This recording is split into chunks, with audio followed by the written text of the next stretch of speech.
பரவாயில்லையே. பஞ்சமி நாள் அன்னைக்கு இன்னைக்கு அவங்கள பத்தி பேசும்போது அது நானும் கேட்கறதுக்கு பாக்கியமா ஃபீல் பண்றேன்.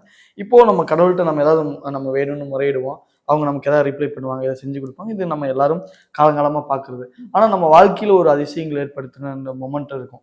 அந்த மாரி உங்க வாழ்க்கையில நடந்த அதிசயம் ஏதாவது சொல்ல முடியுமா? அதிசயம் என்னன்னா, நான் எப்பவுமே அம்மா வீட்ல இருக்கும்போது ஒரு வீட்ட விட்டு வெளிய அனுப்ப மாட்டாங்க. திருநெல்வேலியில பொண்ணுங்கள வந்து அந்த அளவுக்கு அந்த காலத்துல ம், இருந்தாங்க. ம். இப்ப இருக்காங்களான்னு தெரியாது. இப்போ காலம் மாறி மாறிப்போச்சு.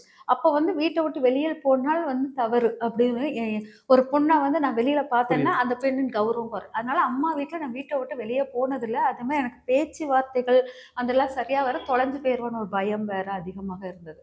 ஆனால் ஒரு அம்மன் வழிபாடு பண்ணிக்கிட்டு ஃபுல்லா வீட்ல வந்து எல்லாரையும் பொறுப்பெடுத்து சமையல்லேருந்து எல்லாம் பொறுப்பெடுத்து பண்ணக்கூடியது வந்து என் பொறுப்பாக இருந்ததுனால, அந்த சமயத்துல வந்து ரொம்ப லோன்லியா இதா இருக்கும்போது, ஒரு ஒரு முனிவர் மாரி, ஒரு சித்தர் மாரி அந்த காவி வேஷ்டி போட்டு ஒருத்தர் வந்திருந்தாரு. அவர் அப்போ வந்து அம்மா வந்து ரொம்ப அடிப்பாங்க. எல்லாம் சமையல் பண்ணுவாங்க. ஆனா ரொம்ப அடிப்பாங்க. எல்லாம் பண்ணுவாங்க. 3 பிள்ளைகள் அது என்ன மட்டும் தனியா விட்ட மாரி ஒரு ஃபீல் ஆகும்.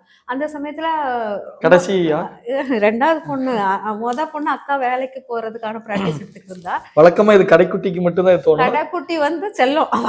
ஏன்னா கொஞ்சம் வெள்ளையா பிறந்தா. அவ செல்லமா இருந்தா. அதனால இது வந்து கொஞ்சம் நான் தான் கொஞ்சம் எல்லாத்துலயும் டவுன். படிப்புல டவுன், எல்லாத்துலயும் டவுன். அதனால என்ன வந்து கொஞ்சம் மட்டம் அதனால எதுக்குமே யூஸ் இல்ல. வீட்டு வேலையாச்சும் யூஸ் பண்ணுவாள்ல அப்படின்னு சொல்லிட்டு வச்சிருந்திருப்பாங்க. அதனால கொஞ்சம் அது வலியா இருந்தது. 4 பேர்ல நான் ஒருத்தி தனியா இருக்கிற மாரி ஃபீல் ஆகும்போது.